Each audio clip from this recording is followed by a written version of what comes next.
Okay, we are now live, and the broadcast is okay. Fred, if you don't mind, open us with a prayer, please. All right. Lord, we come before you just giving you thanks for allowing us to meet at this time to dive into your word, to partake of your word, and to have a better understanding of your word. Pray that you may just give us wisdom as we read your word for further insight, as we seek to glorify you and be strengthened by the nourishment of this spiritual food. In Jesus we pray. Amen. Okay. In part one of this, Are We Under the Law class, one of the things that came up was a reading from Matthew chapter 24. So I'll ask that you open your Bibles and go to Matthew chapter 24, please.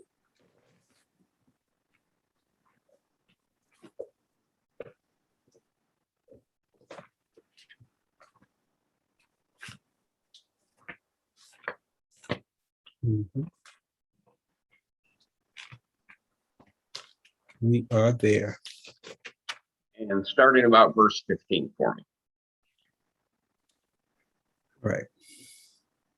So when you see standing in the holy place the abomination that causes desolation, spoken of through the prophet Daniel, let the reader understand. Then let those who are in Judea flee to the mountains. Let no one on the roof of his house go down to take anything out of the house. Let no one in the field go back to get his cloak. How dreadful it will be in those days for pregnant women and nursing mothers. Pray that your flight will not take place in winter or on the Sabbath. For then there will be a great distress, unequaled from the beginning of the world until now, and never to be equaled again. If those days have not been cut short, no one will survive. But for the sake of the elect, those days will be shortened. Okay, At that now time, stop. Go ahead. yes. You want me to read 23? Yeah, go ahead. At that time, if anyone says to you, look, here is the Christ, or there he is, do not believe it. For false Christs and false prophets will appear and perform great signs and miracles to deceive the elect, if that were possible. Okay. Now, one of the things I want to point out to you is this actually happened in the first century, as we spoke about during the siege of Jerusalem in AD 70. Okay. In our first lesson, we spoke about some of the terrifically terrible things that happened during that siege. A lot of folks want to take this Matthew chapter and put it with the book of Revelations at some future point. However, one of the things we need to be aware of is that God is very consistent. Now, before I launch into a little bit further explanation, go ahead and read for me verse 34. 34, okay.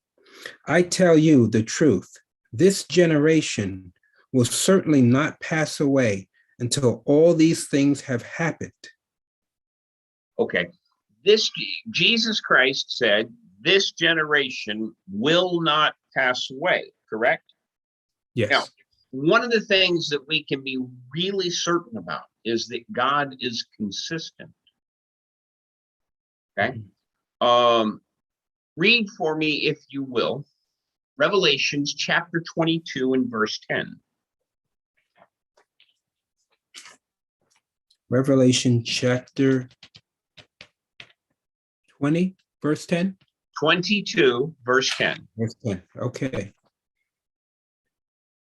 Revelation chapter 22, verse 10. Then he told me, do not seal up the words of the prophecy of this book, because the time is near. Do not seal up the prophecy of this book, for these things that are going to occur, that timing is nearby, right? Yes. Now, we understand that to God, 1,000 years is as one day, and one day is as 1,000 years, because for him, time is infinite, and mere people like us, time is finite. So it tends to make it a little bit different of the understanding. However, what year is it right now? It's 2021. So it's been approximately 2,000 years, maybe 1960, since this book was written, correct? Okay. Well, for a frame of reference, let's go to the book of Daniel. And we want to take a look at Daniel chapter 8, verse 26.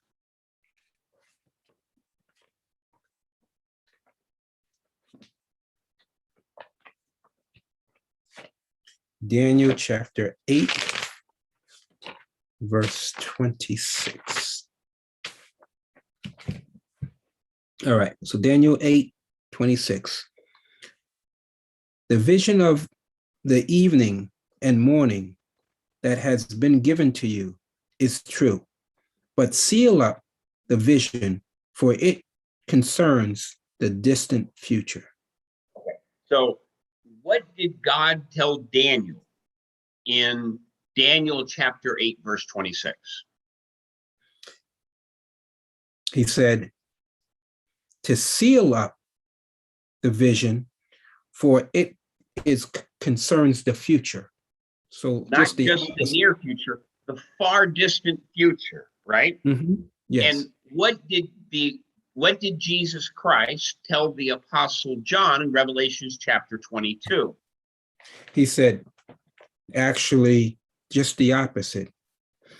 Instead of sealing it, he said, do not seal it.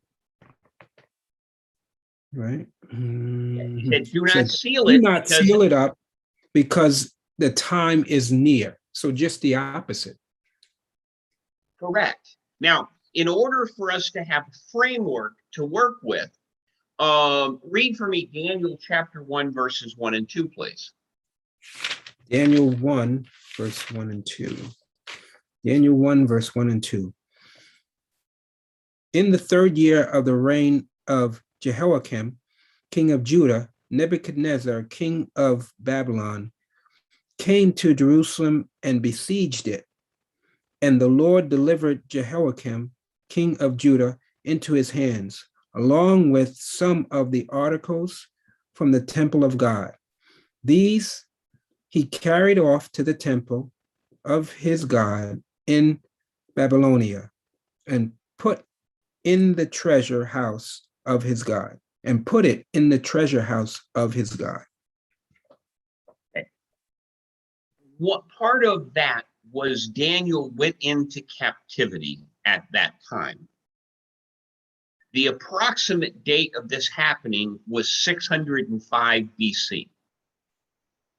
Now, we do have, there are several other mentions of time frames that we can stick to. However, the last mention of a date in Daniel comes in Daniel chapter 10, verse 1.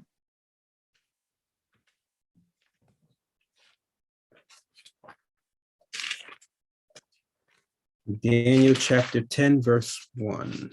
All right. In the third year of Cyrus, king of Persia, a revelation was given to Daniel, who was called Belshazzar.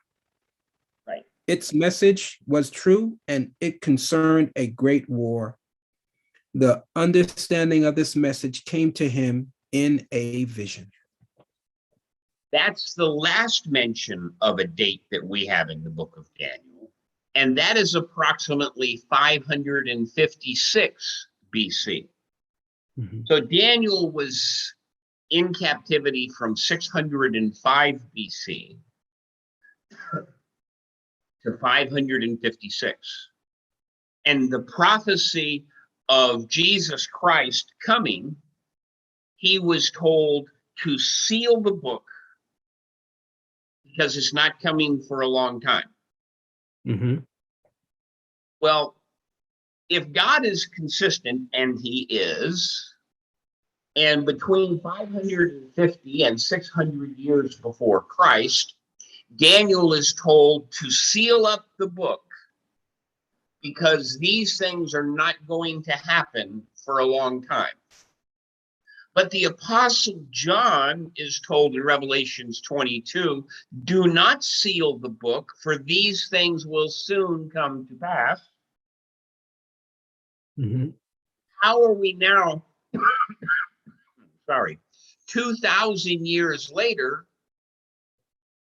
looking for a future fulfillment?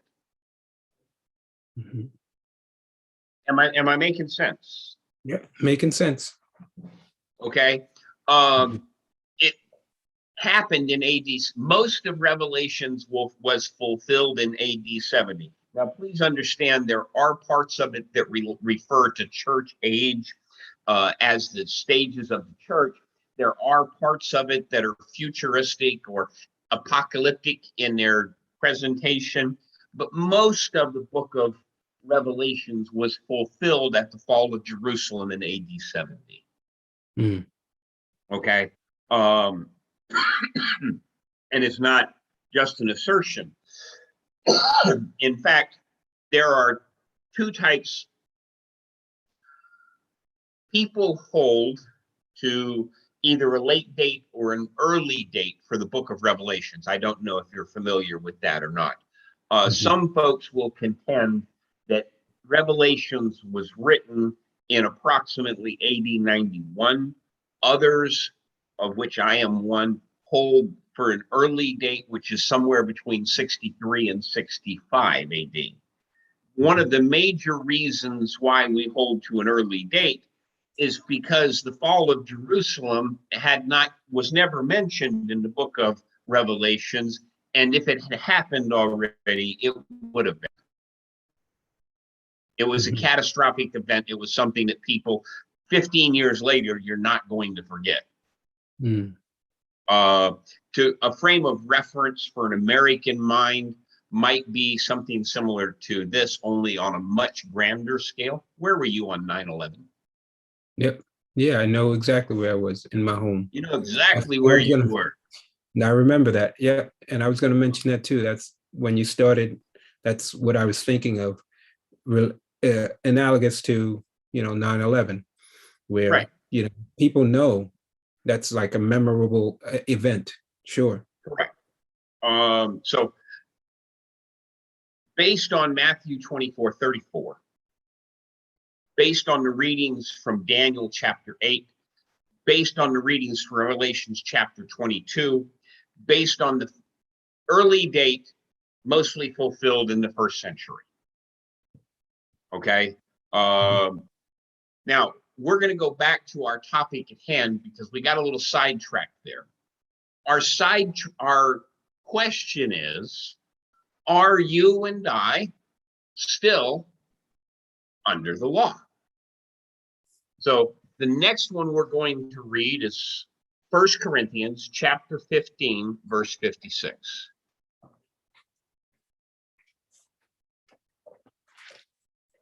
1 Corinthians chapter 15, verse 56. Yes.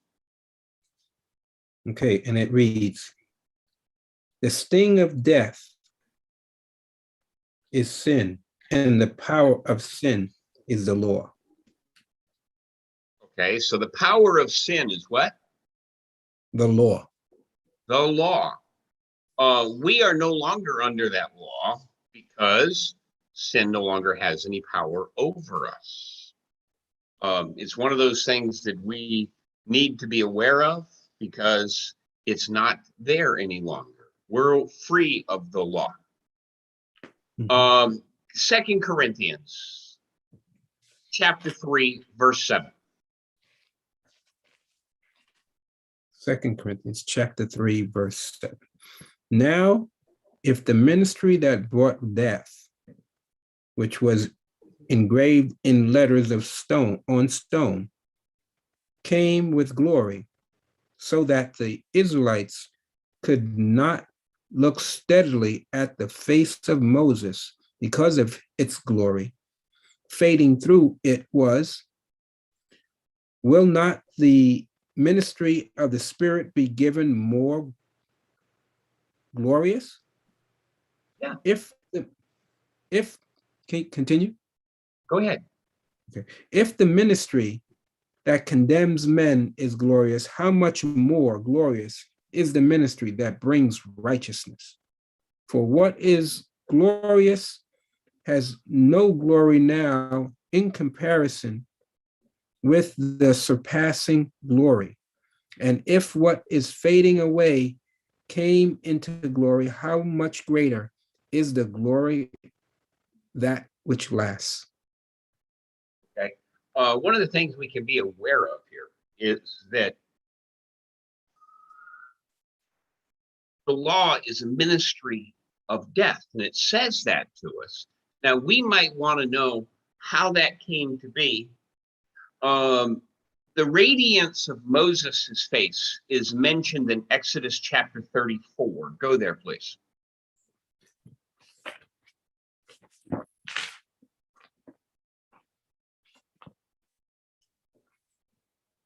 Exodus 34.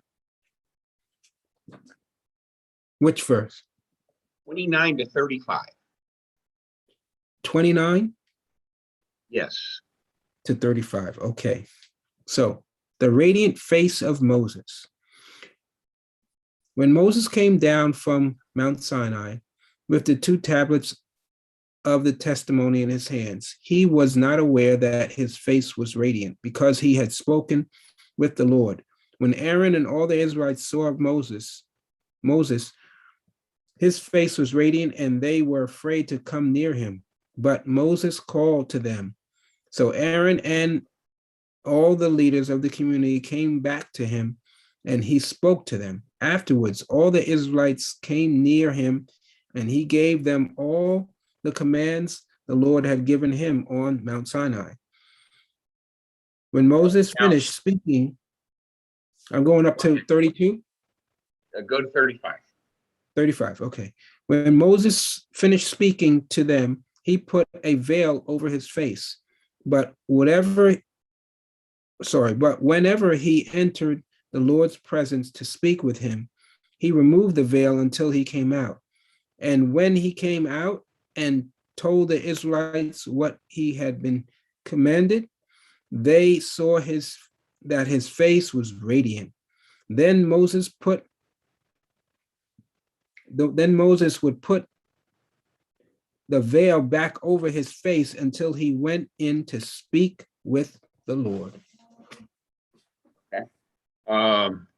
There's a couple of things that we're going to pull from 2 Corinthians that I want to talk about. And as we read, one of the things that you will notice is that it called the old covenant a ministry of death. Approximately 3,000 people died the day that Moses brought the law off of the mountain, if you remember. When he came down, he found Aaron had made a golden calf. God killed about 3,000 people that day.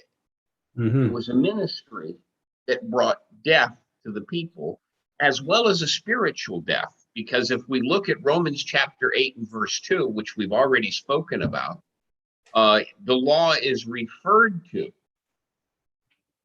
as the law of sin and death. However, Mm-hmm. one of the things that Paul is going to bring to our attention in 2 Corinthians verse 7, that's 2 Corinthians chapter 1, verse 7, is something called diminishing. Let's go back and read that verse, and let me point out something to you that sometimes gets overlooked. 2 Corinthians chapter 1, verse 7. Yeah. And our hope for you is firm, but we know that just as you share in our sufferings, so also you share in our comfort. Fred, I'm sorry. Chapter 3 and verse 7. I misspoke. Okay. chapter 3 and verse 7. All right. The glory of the new covenant. Now, if the ministry that brought death, which was engraved in letters on stone, came with glory, so that the Israelites could not look steadily at the face of Moses because of his glory, fading through it was, will not the ministry of the Spirit be even more glorious? Okay. One of the things that it says there is it fades away. If you remember, every time Moses went and spoke to God, he took off his veil. But when he came back and spoke to the people, he had a veil on. And the reason why is because the people were not capable of looking at the reflected glory that came through Moses. However, over the time, that faded away. The law of Christ is not going to fade away. That's ours permanently.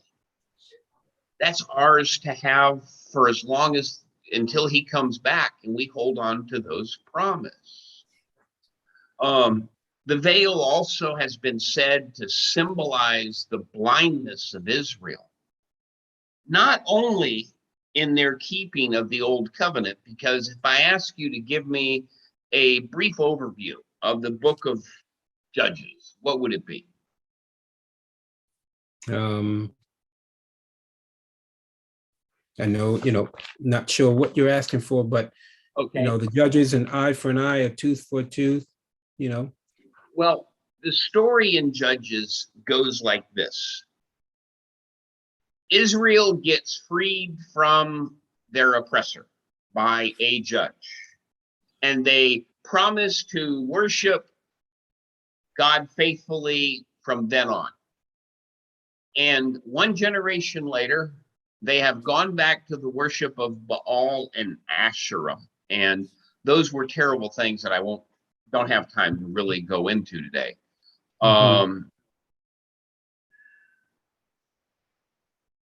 then as somebody comes and oppresses them, rinse and repeat. I mean, the entire story of the book of Judges is the people of Israel are unfaithful to God, and he lets an oppressor oppress them, whether it's the Assyrians or the Syrians, whoever it is, he lets them be oppressed. They get tired of being oppressed. They say, oh God, free me from this terrible punishment that I'm under, and I'll be good from now on, I promise. God sends them a deliverer. He delivers them. And guess what? And as soon as they're delivered, they go right back to doing what they were doing before. That is the story of the book of Judges. So, yes, the Jewish people did not do, and what I'm going to say, a passable job of passing or of keeping the old law. And we have a glory that is ours to keep. I honestly think that a lot of people kind of halfway play Christian. I'm sorry. I believe a lot of people halfway play Christian. They're Christian on Sunday morning, but their Friday night don't match their Sunday morning. And actually, statistically, according to the Barna Group, we are doing a very poor job of keeping beyond the millennials, of keeping those people in the faith. And I know that a lot of people have had trouble with this, but I think part of the problem is that a lot of the people who raised the millennials played church. They didn't really live it, they played it. And what Barna Group says in their research of the next generation, they've made the statement that the millennials don't understand the purpose in playing church. Either do it or don't, but don't don't do it kind of sometimes. Mm-hmm. Uh, that's their outlook. Now, is it right? Is it wrong? I'm not going to voice an opinion on that because I'm just quoting research. And if you think about young people that are 25, there's a lot of them that aren't in church. And Mm-hmm. I would hope that all of them are restored to Christ before he returns. However, the truth is, I've heard it said, and I'm going to quote somebody else now, not every prodigal makes it all the way home. Mm-hmm. It's unfortunate, but it's true. Not every prodigal gets home. They may leave that far distant land and be headed back to Christ. But not every prodigal gets all the way home. Let's take a look at 2 Corinthians chapter 3 and verse 9. Since we're already in 2 Corinthians chapter 3.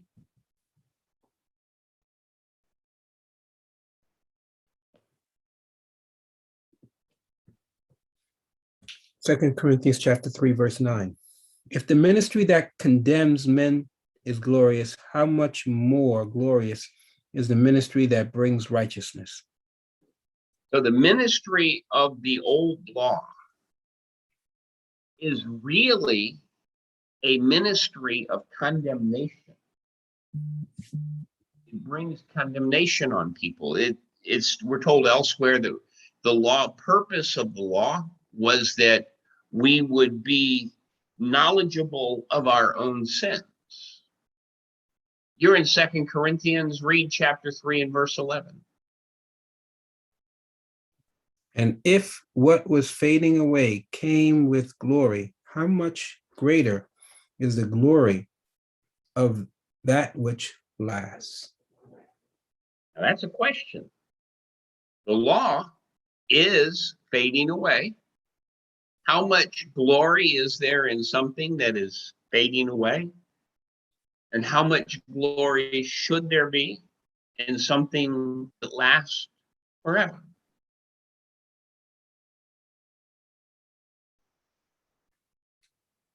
Now let's not overload this. So what we're going to do is we're going to